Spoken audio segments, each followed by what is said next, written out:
So I met Martin Mbavu about 3 years ago. He is an elder in one of the churches, one of the larger churches here in the capital city.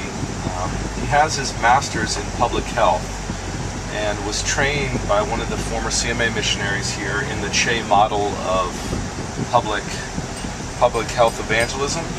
And then after that training, he actually was hired by the Peace Corps to do all their volunteer orientation in regards to public health, and then also French language acquisition. So he was part of a 3 to 6 month program where he would teach the Peace Corps volunteers public health and in French language. But 3 years ago, he came to me and he had a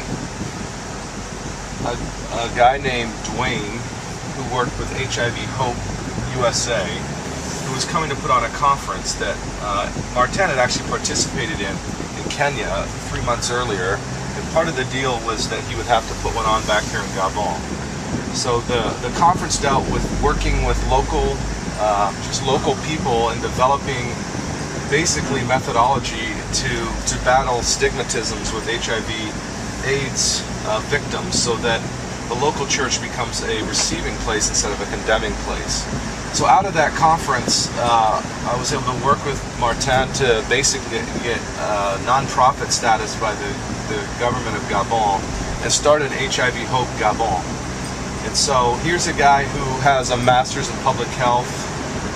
He gets subcontracted out by the European Union and the World Health Organization for large amounts of money. He could be making much more money doing this in the US or in Europe, but has decided to stay home and really go for it. He realizes that he has abilities that could really serve the people of Africa, and so he's staying put. And he lives sacrificially. He could be living a much easier life based off his experience and his education abroad, but he's decided to stay here in Africa and serve the marginalized that have HIV or AIDS.